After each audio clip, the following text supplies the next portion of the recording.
사도 베드로는 그 아시아에 흩어져서 사는 나그네들에게 육체의 구원은 얘기하지 아니하고, 너무 지금 살기 힘든데 좀 육체의 구원에 대해서 얘기해 주면 좋은데 그렇지 아니하고 영혼의 구원에 대해서 얘기를 하고, 그리고 이 구원은, 이 거듭나는 것은 이 세상에 썩어질 씨로 되는 것이 아니고 썩지 아니할 씨로 되는 것이다 라고 말씀을 합니다. 그렇기 때문에 그 거듭난 사람들이 해야 할 일은 이 깨끗한 양심에 이 영원한 진리의 말씀을 담아서 그 영혼을 깨끗하게 하는 일이 정말 중요한 것이다. 그 다음에 또 한 가지 중요한 것은, 영원한 것은 그 진리가 영원한 것처럼 사랑하는 것, 그러니까 서로 마음을 다하여서 서로 사랑하는 일이 중요하다, 이런 이야기를 하였습니다. 바로 이것이 너희에게 전한 복음이고 하나님의 말씀이다, 이렇게 지난 주일에 얘기를 했습니다. 이제 그러기 때문에 이 거듭난 사람들, 말씀으로 거듭난 사람들은 이제 어린아이와 같으니까 계속해서 자라야 되지 않겠습니까? 그런데 오늘 이제 자람에 대해서, 영혼의 성장에 대해서 이야기를 하고 있습니다. 첫 번째로 이와 같이 이 하나님의 말씀으로 거듭난 사람들이 영적으로 자라지 아니하게 되면 나타나는 현상을 먼저 얘기합니다. 그러니까 첫째로 계속 말씀을 먹지 못하면 나타나는 현상이 있다는 것입니다. 1절 말씀인데 한번 같이 읽겠습니다. 시작. 그러므로 모든 악독과 모든 기만과 외식과 시기와 모든 비방하는 말을 버리고, 그랬습니다. 이제 거듭났어요. 말씀으로 거듭났으니까 하나님의 말씀을 계속 먹어야 하는데, 이 말씀을 계속 먹지 못하고 자라지 못하게 되면은 이런 모든 악독이라고 하는, 이 모든 악독이라고 하는 말은 서로 경쟁 관계에 있으면서 이기려고 하는 이러한 그 태도가 바로 이것이 악독이라고 하는 것이에요. 그런데 이런 그 경쟁 관계, 싸움에서 이기려고 하게 되면은 나하고 체급이 같은 사람과는 어느 정도 싸울만 하잖아요. 그런데 나보다 키가 크고 몸무게가 이제 큰 사람하고 싸우려면은 이건 안 되니까 그 다음에는 무슨 일이 벌어지느냐면은 기만하게 되는 것이에요. 속임수를 써가지고 넘어뜨리려고 이제 한다라는 말이죠.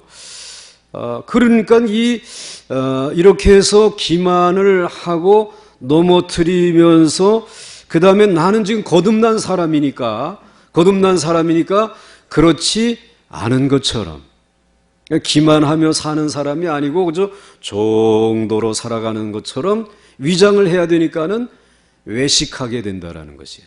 외식하게 돼. 그래서 그 외식을 하는 이 가운데 어느 경쟁자가 계속해서 쭉쭉 뻗어나간다라고 하게 되면 시기심을 가지고 자꾸 끌어내리려고 하게 되는 것이에요.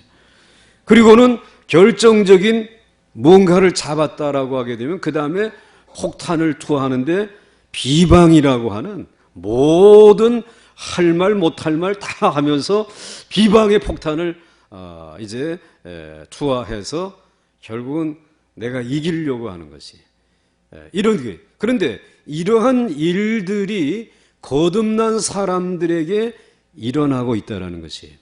예수를 믿은 저희들에게 이런 일들이 벌어지고 있는데 그것이 무엇 때문이냐?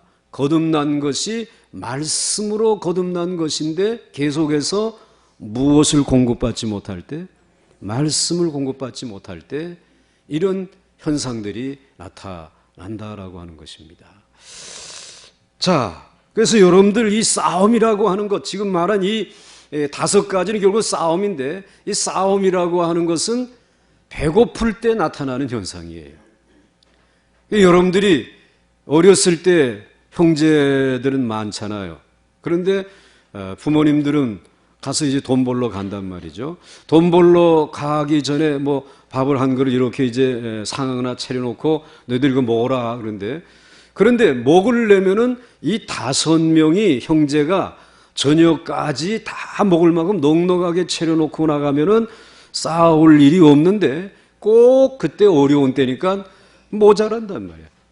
한두 사람이 먹어도 배부르지 않을 만큼 차려놓고 나가니까는 사이좋게 나눠 먹으면 좋은데 형제 가운데서 힘센 자가 먹고 그러다 보니까는 형제 간에 뭐가 일어나는 것이 싸움이 일어나요. 싸움이 일어나는 것은 배고플 때, 넉넉히 먹지 못했을 때에 이 싸움이라고 하는 것이 일어나게 되는 것입니다.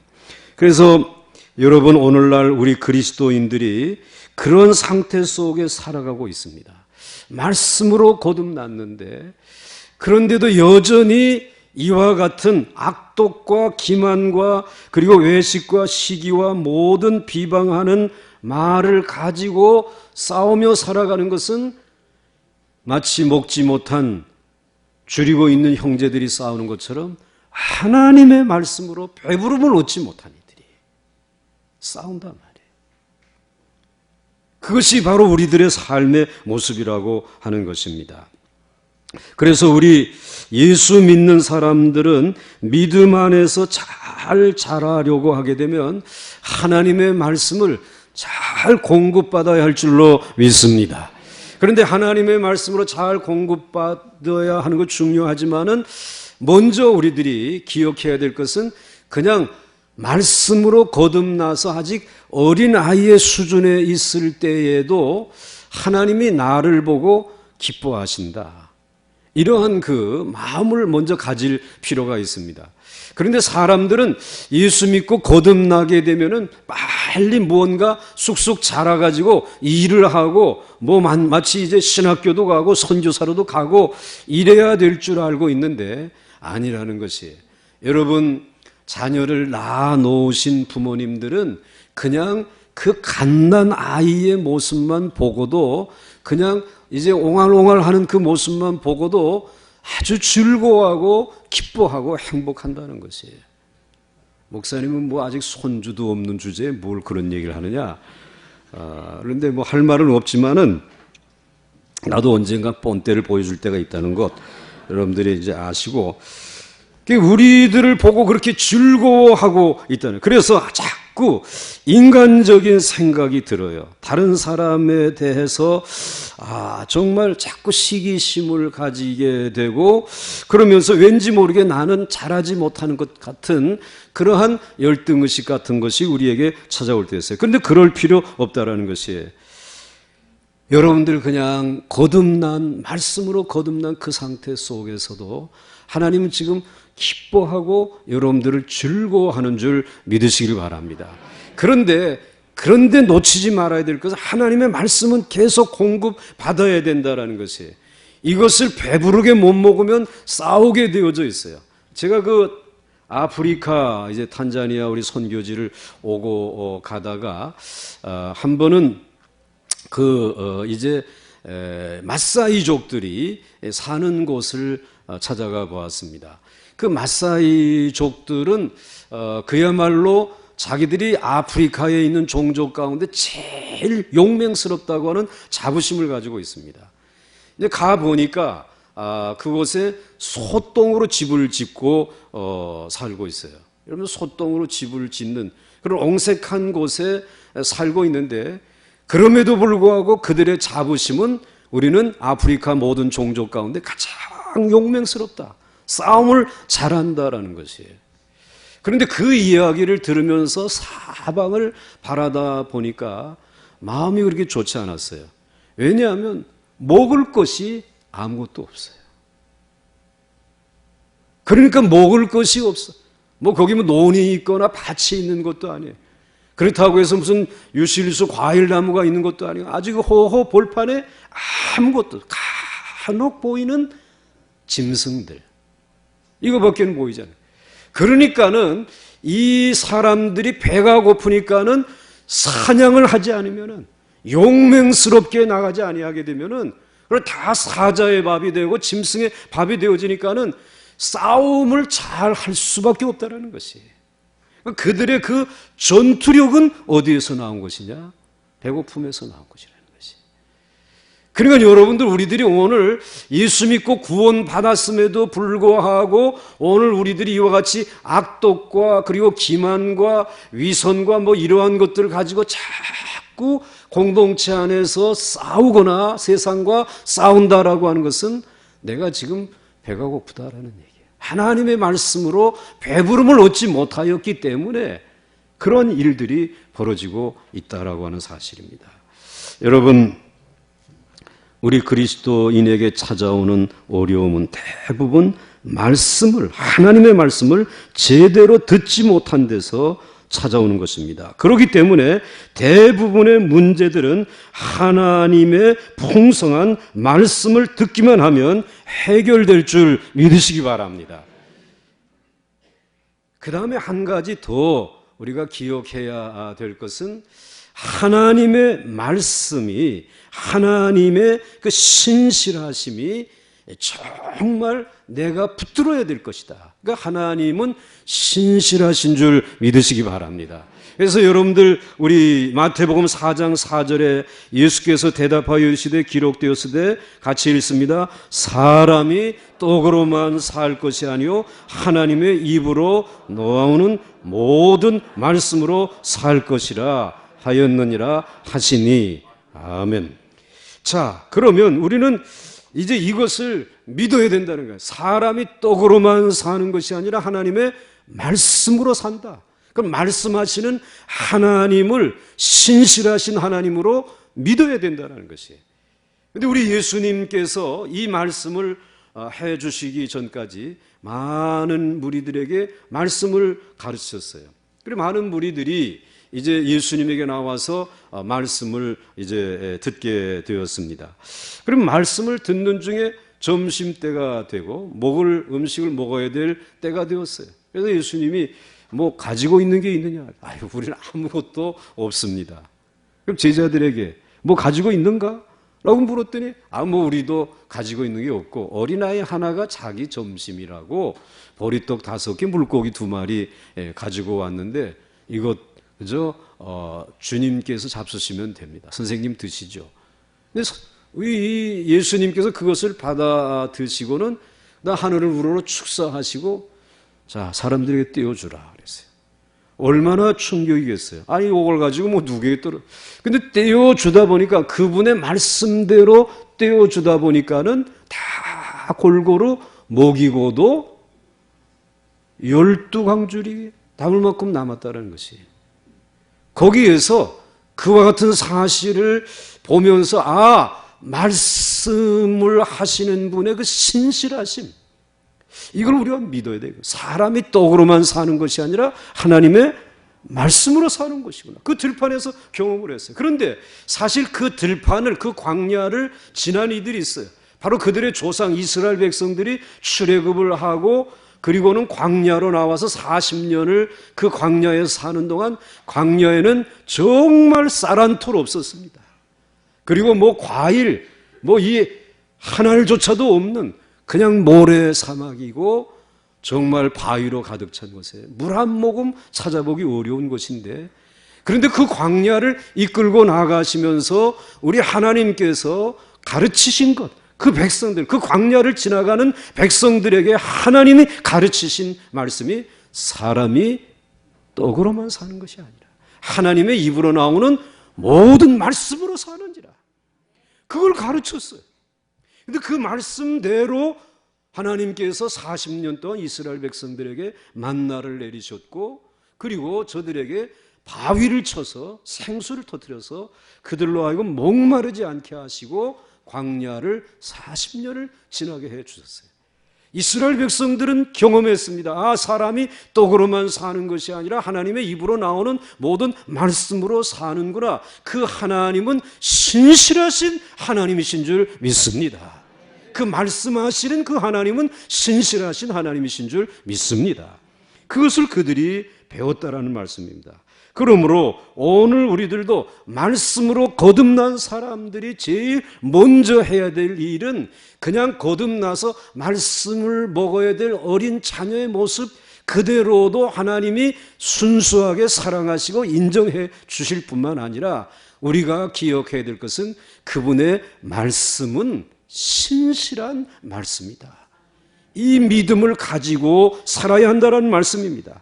그렇기 때문에 여러분들이 이와 같은 생각을 가지고 예수님의 뒤를 따라야 되는데 그 따르던 무리들이 처음에는 뭐 떡 얻어먹고 뭐하고 뭐 이러면서 아 이제 말씀을 하시는 그분을 따라가야 되겠다라고 생각을 했는데 근데 계속해서 말씀하시는 것이 사람이 떡으로만 사는 것이 아니다라고 얘기하니까는 떡이 지금 필요하잖아요. 그 사람들은 경제적으로 부자가 되는 게 필요하고 병을 고치는 게 필요하고 세상에 성공하는 것이 필요한데 그 이야기는 하지 아니하고 그저 말씀으로 거듭나서 말씀을 가지고 신실하신 하나님 믿고 살아가라고 얘기를 하게 되니까는 현실성이 없는 거예요. 이건 주섬주섬 보따리를 다 싸가지고 다 떠나갔습니다. 떠나가고는 예수님의 제자들만 달랑 남았어요. 예수님이 남은 제자들에게 너희들도 떠나려고 하느냐 물었어요. 그때에 너희들도 떠나겠느냐 이렇게 물었을 때 요한복음 6장 68절에서 이 베드로가 시몬 베드로가 대답하되 주여 영생의 말씀이 주께 있사오니 우리가 누구에게 가오리까 이런 말씀을 드렸어요. 사실 베드로가 이 말을 한 것은 상당히 체험적인 이야기입니다. 왜냐하면 이 베드로는 예수님을 만나기 전에는 바다에 나가서 그물을 던져서 눈에 보이는 고기를 잡으면서 살았어요. 그런데 늘 빈 그물만 가지고 오는 어느 날 그날 예수님이 오셔서 깊은 곳에 가서 그물을 내리라고 말씀해 주셨어요.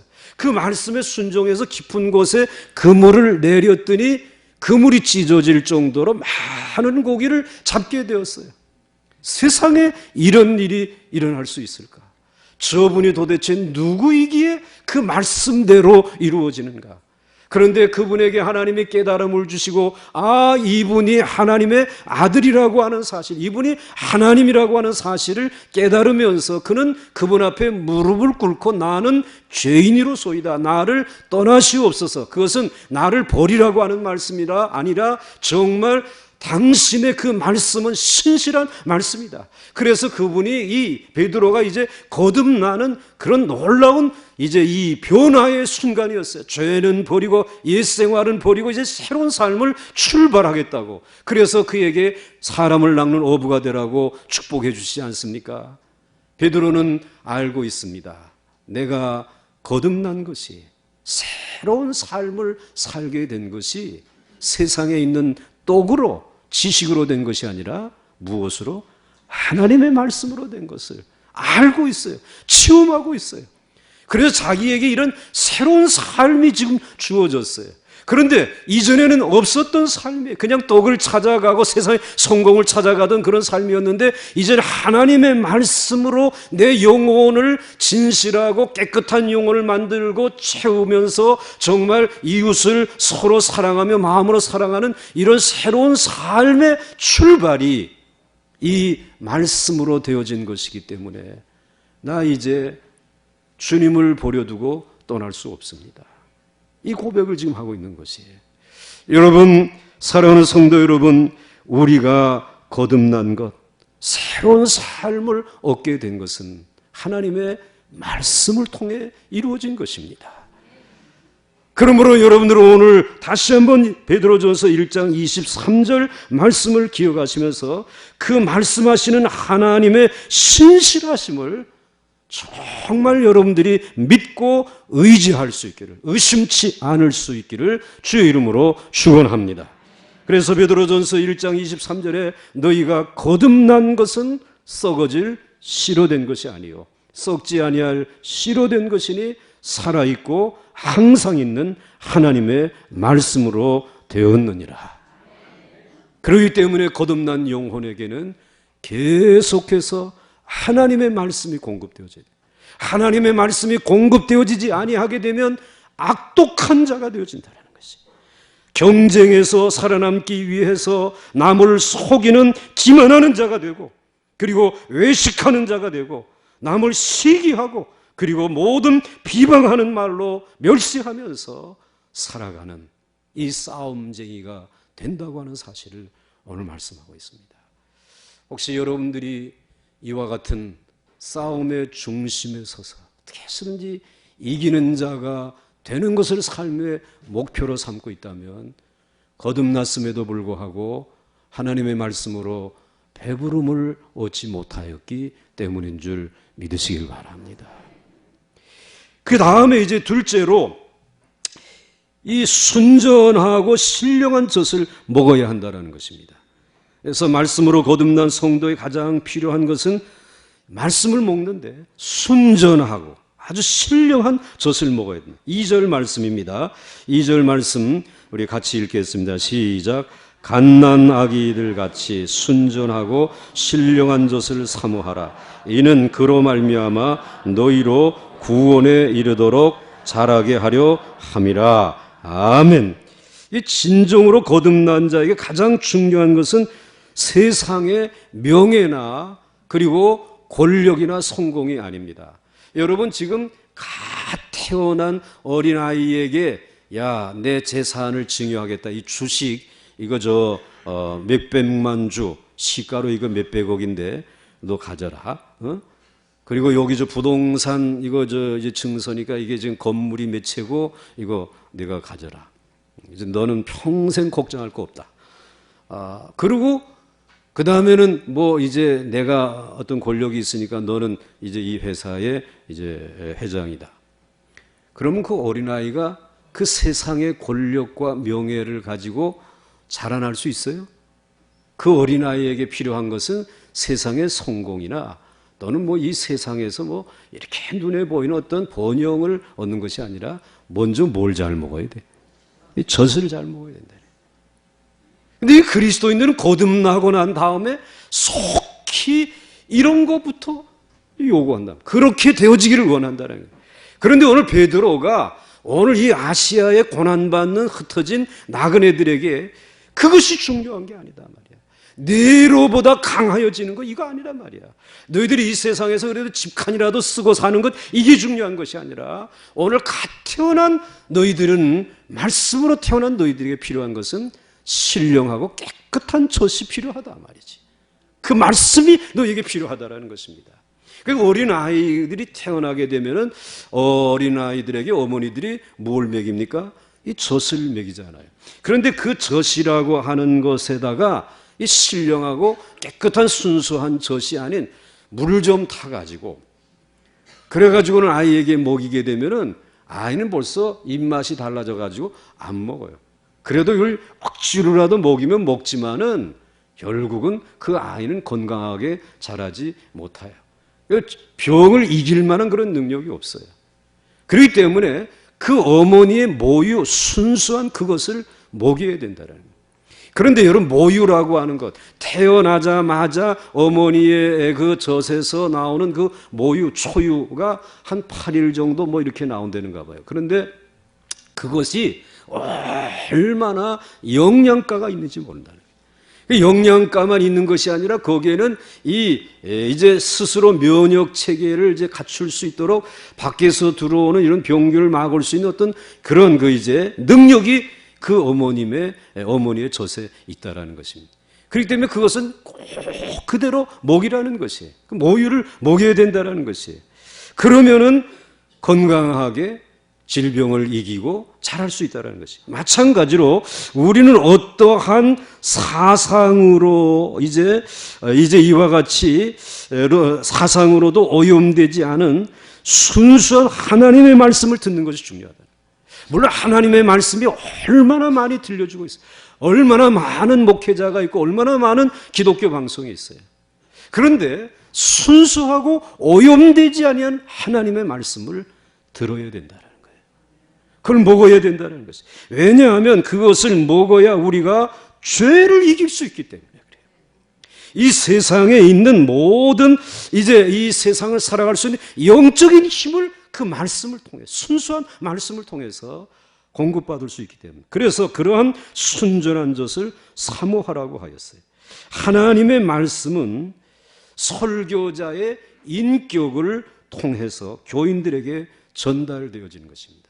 마치 무엇과 같으냐면은 어머니를 통해서 아이에게 젖이 공급되어지는데 그 어머니가 좋은 먹거리를 건강한 먹거리를 이제 늘 이제 잡수셨다고 하게 되면 아이에게 주는 젖도 아주 건강한 이와 같은 젖을 먹일 수 있어요. 어머님이 평소에 좋은 것으로 건강하게 자기 자신을 관리했기 때문에. 근데 이 어머님이 몰래 약주를 하셨단 말이에요. 포도주도 한 잔 착하고 그리고 뭐 맥주도 하고 뭐 이제 뭐 이런 것들을 이제 하면서 이 자기의 몸을 이렇게 변질시켜 놓게 되면은 아이에게 나오는 젖에도 이 알코올 성분이 나오잖아요. 아이들이 어려서부터 취해가지고 말이에요. 이게 바로 걷지 못하고 이상한 대로 걸을 수 있다는 말씀이지. 마찬가지라는 말이에요.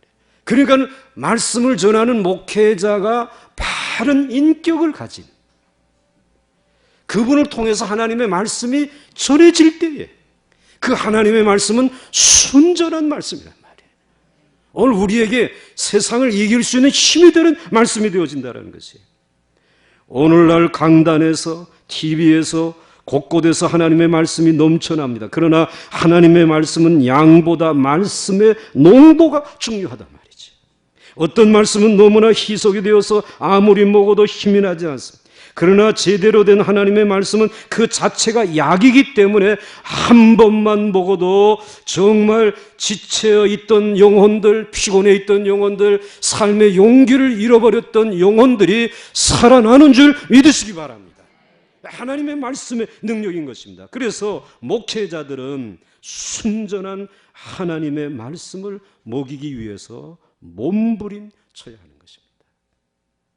이번에 우리 부흥사경회에 오신 그분이 이 순전한 하나님의 말씀을 먹이기 위해서 몸부림치시면서 30여 년을 한 교회에서 목회한 것을 우리가 확인했잖아요. 그래야 된다는 거예요. 자, 그런데 왜 하나님의 말씀에 불순물이 들어가게 되는가? 가장 중요한 이유는 욕심 때문입니다. 하나님의 말씀만으로는 맛이 없기 때문에 거기에 세상의 내용을 자꾸 첨가하려고 그래요. 그래서 말씀이 재미있습니다. 막 우리는 목사님 말씀만 들으면 막 유식해지는 것 같습니다. 이건 욕심이라는 것이에요. 또 어떤 사람들은 세상적으로 세련되게 믿으려고 하는 사람들이 많이 있어요. 그래서 세련되게 무언가를 말씀을 통해서 전하려고 하는데 세상의 지식을 많이 넣으면 넣을수록 지적이고 교양이 있는 것처럼 보이지만은 사실은 그것 때문에 죄악을 이길 만한 능력을 얻지 못한다는 것이 강한 자로 자라날 수 없다. 초대교회에도 기독교가 좀 매력 있는 종교로 보여지도록 하기 위해서 자꾸 복음의 순수한 하나님의 말씀에다가 헬라 철학이라고 하는 이원론이라고 하는 이러한 사상을 자꾸 집어넣었어요. 그런데 그것을 집어넣게 되니까는 그것을 그러한 말씀을 먹은 초대교회 교인들은 나아가서 세상을 이길 힘이 없었어요. 도리어 세상의 철학을 아는 이들에게 무릎을 꿇을 수밖에 없었어요. 사도 바울이 2차 선교 여행을 하면서 뼈저리게 느꼈잖아요. 그래서 이제 정말 빌립보에서 데살로니가에서는 그냥 말씀 그대로 전했는데 가장 지성적인 도시 아테네, 철학의 도시, 여기에 가서는 이 지성적인 사람에게 좀 철학적인 접근을 해야 되겠다라고 쩍쩍거렸다가 어떻게 됐습니까? 한 사람에게도 복음을 전하지 못하고, 그리고는 그는 거기서 큰 실패를 안고 고린도로 돌아오잖아요. 고린도로 돌아와서 이 바울이 결심한 것이 있어요. 내가 이후로는 예수 그리스도의 십자가 외에는, 다른 말로 말하면 하나님의 순전한 말씀 외에는 내가 전하지 아니하기로 결심했다라는 것이에요. 고린도는 세속적인 도시인데 놀라운 부흥의 역사가 일어났어요. 그 놀라운 영적인 역사들이 일어난 것을 우리는 알고 있습니다. 그래서 여러분들, 하나님의 이 순전한 말씀, 이것을 우리들이 늘 듣고 먹어야 된다는 것이에요. 그래서 사도 바울이 그래야지만 세상의 환난을, 불시험을 이길 수 있다는 것이에요. 세상의 지식이나 이런 것으로 오염되어진 말씀으로는 이길 수 없다는 것이에요. 그래서 사도 바울은 예를 들었잖아요. 집을 지을 때 풀이나 또는 나무나 이런 것으로 집을 지을 수도 있고, 또 금이나 은과 같은 것으로도 집을 지을 수 있다. 그런데 불이 한번 나보게 되면 이 풀이나 나무나 이런 것으로 지은 것은 다 타버리고 없어진다는 것이에요. 근데 순수한 금과 같은 하나님의 말씀으로 집을 지은 것은 불이 나도 불시험 가운데서도 타서 사라지지 않는다는 것이에요. 그 불시험을 이길 수 있다는 거예요. 이것을 예수님께서는 집을 짓는 자의 비유로 말씀하지 않았어요. 어떤 사람은 집 짓기 쉽다고 모래 위에 집을 짓는데, 모래 위에 집을 짓게 되면 비가 오고 바람이 불고 창수가 나게 되면 그 무너짐이 심히 크지만은, 집을 짓기 어렵다고 하더라도 반석 위에다가 집을 짓는 사람이 있다. 근데 반석 위에 집을 지어놓게 되면 비가 오고 바람이 불고 창수가 나도 그 집은 무너지지 아니하는 줄로 믿습니다. 그러므로 모래 위에 집을 짓는 어리석은 자가 되지 말라라는 것이에요. 반석 위에 집을 짓는 지혜로운 자가 되라는 말씀. 그걸 오늘 이 베드로는 순전한 하나님의 말씀을 먹어야 된다는 것이에요. 그것으로 배부름을 얻어야 된다라고 하는 사실을 오늘 우리에게 말씀해 주시고 있는 것입니다. 2절 말씀을 다시 한번 여러분들이 보시게 되면 이렇게 말씀하고 있죠. 우리 노란 글씨만 읽겠습니다. 시작. 갓난아기들 같이 순전하고 신령한 젖을 사모하라. 아멘. 그런데 여기에 신령한 젖, 눈을 떼면 안 돼요. 신령한 젖이라고 하는 이 신령한이라는 말을 많은 사람들이 오해하고 있습니다. 이게 다 무슨 신비하고 그리고 초월적인 것인 줄 알고 있는데, 여기에 신령한이라는 이 말이 가지고 있는 뜻이 논리적인, 합리적인 이러한 그런 의미도 여기에 있어요. 그러니까 신령한이라고 하는 것은 신비주의적인 말을 의미하는 것이 아니라 대단히 논리적이에요. 합리적인 것이라는 것이. 그래서 이 타당한 말씀이기 때문에 우리가 들을 때에, 그 말씀을 들을 때에 이해가 되어진다는 것이에요. 그리고 믿어진다는 것이에요. 이게 신령한 젖이라는 것입니다. 그래서 이해되지 않는 신비적인 체험을 많이 한다고 해서 위기를 이기는 능력이 생기는 것이 아니라는 것입니다. 이 어려운 시기를 이기려면 하나님의 말씀을 이성적으로 이해할 수 있는 깨닫는 능력이 임해야 할 줄 믿으시길 바랍니다.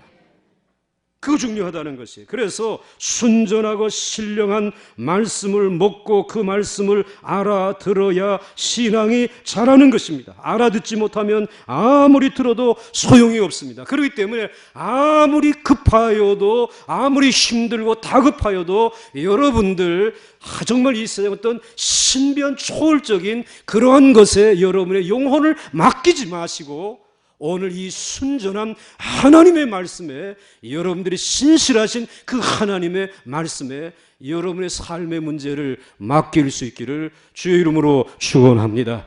그 말씀이 이해되어지고 믿어지게 되어졌을 때 그 말씀은 하나님의 능력이며 기적이며 치료이며 승리인 줄 믿으시기 바랍니다. 그거 사모하라는 것입니다.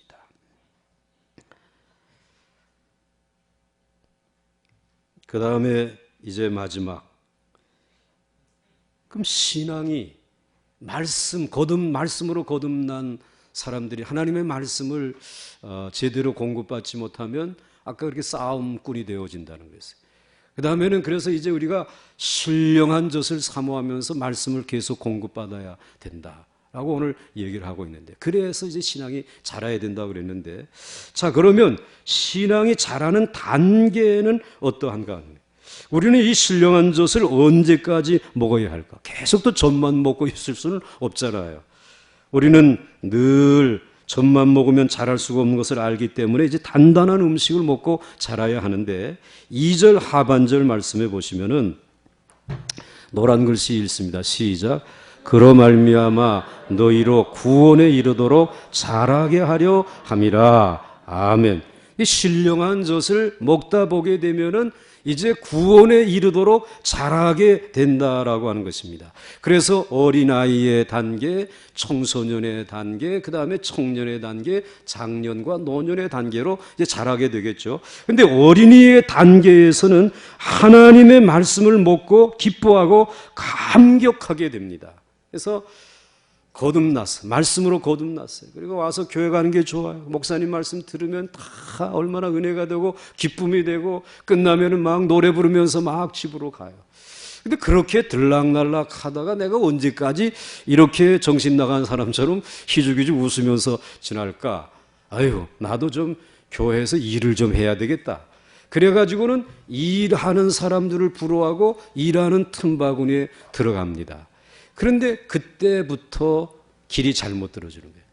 일하느라고 무엇을 잃어버리느냐? 말씀을 먹지 못하는 것이. 그러니까 말씀을 제대로 먹지 못하고 일만 하다 보니까는 서로 경쟁이 붙어요. 아, 저 사람도 얼마 교회 나온 지 얼마 안 됐는데 뭐 벌써 집사야? 뭐 한수 집사야? 권사야? 그리고 마지막에는 이 내 마음속에 자꾸 경쟁심이 생기게 되니까는 악독한 마음이 든단 말이에요. 거듭나는. 그래서 시기하게 돼요. 네? 그리고 기만하는 일이. 잘하지 못하고 벌써 싸움꾼으로 바뀌어지는 것이. 그러니까 여러분들 싸움 잘하는 교회는 문제가 있는 게 뭐가 문제가 있느냐? 하나님의 말씀으로 계속 먹지 못했기 때문에 그런 것이. 여러분 혹시 여러분의 가족들 가운데 싸움 잘하는 사람이 있으면은 그 이유가 있잖아요. 하나님의 말씀을 들어야 돼. 근데 교회 일은 많이 한단 말이에요. 그거 별로 좋은 거 아니에요. 어린아이의 단계는 그냥 하나님 말씀 잘 듣는 것이. 그리고는 이 어린아이의 수준이 지나가게 되면은 그 다음에 청소년 단계에 이르게 돼요. 이때는 질풍노도의 시기라고 그러잖아요. 물론 말씀의 비전은 있지만 아직 그것을 이룰 만한 그런 힘도 없고 돈도 없고 지혜도 부족해요. 그런데 이 청소년 시기의 질풍노도의 시기에는 생각지 아니하였던 막 고난이 오는 것이에요. 막 내 마음을 주체할 길이 없는 그 시련이 내게 찾아오게 된다는 것이. 그런데 고난과 이 훈련을 받았어요. 그래서 마치 요셉이 그렇게 하나님의 말씀으로 그렇게 좋은 꿈을 꿨지만 그 다음에 그에게 찾아온 것은 너무나 견디기 어려운 시련이. 웅덩이에 빠지고 형들에게 미움받고 그 다음에 애굽의 종으로 팔려가게 되고, 이건 너무 견디기 어려운 일 아니에요? 또 여러분들 이 모세라고 하는 사람도 미디안 광야로 40년 동안을 이제 던져져 가지고 그 양의 똥을 밟으면서 이슬을 먹으면서 살아야 되는 고난의 시기가 있어요. 질풍노도의 시기, 청소년 신학인 영적인 청소년 시기에 이른 것입니다. 그런데 그 시기에 유익한 것이 하나 있는데, 살아계신 하나님의 능력을 체험하는 시기예요. 바다를 항해하는 동안에 질풍과 같은 큰 무서운 바람이 몰아치고, 그리고는 파도가 몰아쳐서 이제 꼴까닥하고 들어가는 줄 알았는데, 그 물 위를 걸어오시는 주님이 덥석하고 손을 잡아주잖아요. 베드로를 건져주신단 말이에요. 아, 이분이 살아계신 하나님이시구나. 하나님의 능력을 체험하는 시기라는 것이에요. 그러므로 여러분의 이 영적인 청소년의 시기는 이와 같은 질풍노도의 이제 훈련과 고난의 시기이지만 하나님의 능력의 장중에 붙들리는 시기인 줄 믿으시기 바랍니다. 그 다음에 이제 세 번째가 청년기인데, 청년기는 힘이 있는, 능력이 있는 시기입니다. 그래서 이 시기가 가장 영웅적이고 아름다운 시기라고도 말할 수 있어요. 모세가 바로와 대결해서 10가지 재앙을 일으켜가지고 이스라엘 백성들을 건진 것은 신앙적으로 힘이 있기 때문에 백성들을 끌고 나온 것이에요. 또 여러분, 베드로와 요한이 성전 미문에 있었던 안진뱅이 40년 동안 거기에 있는데, 내게 금과 은은 없지만 내가 너에게 나사렛 예수의 이름으로 명하노니 일어나 걸으라 하니까는 일어나 걷지 않았습니까? 바로 그와 같은 그런 놀라운 능력이 나타나는 그 시기, 이거는 영적으로 이제는 어린아이의 단계를 지나고 청소년의 연단의 기간을 거쳐서 이제는 능력으로 역사하는 청년의 시기라는 거죠. 제일 아름답고 보기 좋은 때일 것입니다. 그런데 이 청년의 시기, 이렇게 하나님께서 이렇게 능하게 하시는 것은 사탄의 세력과 싸워 이기게 하시기 위해서 하나님이 능력을 주시는 줄 믿으시기 바랍니다. 그러므로 여러분, 이때에 하나님의 은혜 안에서 능력을 가지고 살아가는데, 그런데 이 청년기는 오래 가지 않는다는 것입니다. 나도 청년기가 있었는데, 여러분 그렇게 생각해요. 벌써 지나가 버렸어요. 속히 지나간다는 것입니다. 우리가 하나님의 능력으로 기적을 일으킨다고는 하지만은 사실 오래 감당하기가 어렵습니다. 계속해서 기적 행한다고 시원히 하고, 예수 믿은 지 수십 년 됐는데 그러고 있는 사람 있으면은 여러분들 좀 가서 걱정 좀 해주시기 바랍니다. 그래서 지나가게끔 되어져 있어요. 도리어 이 경우는 삼손과 같이 기적은 행하지만은 생각지 아니하였던 유혹이 오는 시기예요. 그래서 덫에 걸려서 넘어질 수 있는 위험한 시기인 것입니다. 결국 영적인 섬김은 제도적인 것으로 교체되어져 가는 시기. 그래서 막 기적을 행하고 부흥의 역사가 일어나는데 혼자서 다 할 수 없으니까는 이제 조직을 갖추어야 돼. 지도가 필요해. 재정이 필요해.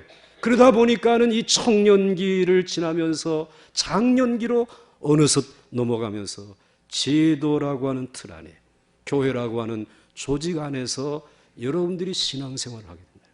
이건 여러분들이 지금 영적으로 장년기의 단계에 이르렀다는 말입니다. 그래서 장년기가 되면 정책을 세우고 조직을 이끌어 나가고 새로운 사역자들을 훈련시키는 이 일들을 감당하는 것입니다. 그러므로 여러분들을 정말 잘 성장해서 많은 사람들을, 사역자들을 훈련시킬 수 있기를 주의 이름으로 축원합니다. 그리고 노년기의 단계에 이르게 되면 다른 사람들을 위해 기도하고 축복하며 조용히 물러나 있게 되는 것입니다. 사랑하는 성도 여러분, 여러분 자신은 어느 시기에 해당되는지 생각해 보시기 바랍니다. 신앙적인 청년이 많아야지만 마귀를 대적할 수 있어. 청년들이 많기를 바라요. 그러나 하나님은 여러분의 신앙의 단계마다 다 아름답게 보시는 줄 믿으시기 바랍니다. 어린 아이의 단계나 또 청소년의 단계나 청년의 단계나 또 여러분들 장년의 단계나 노년의 단계나 하나님은 다 아름답게 생각하시는데, 그 이유는 여러분들이 이제는 구원이 자라고 있기 때문에. 그래서 여러분들이 2절 말씀을 다시 보시게 되면 구원에 이르도록 자란다라고 하는 말씀을 해주시고 있어요. 계속 자라나는 성도들이 될 수 있기를 주의 이름으로 축원합니다. 이제 마지막 3절 말씀 한번 보시겠습니다. 3절 말씀 보시게 되면 너희가 주의 인자하심을 맛보았으면 그리 하라 라고 말씀하고 있어요. 이 말씀은 이제 말씀으로 거듭났어요. 이제는 순전한 젖을 먹으면서 자라게 되었어요. 자라면서 어느덧 노년의 시기까지 이르게 되었습니다. 그런데 이렇게까지 되어지는 동안 너희가 주의 인자하심을 맛보았다는 것이에요. 그러니까 오늘 주님의, 하나님의 그 인자하심을 음식으로 비유해서 말씀해 주세요.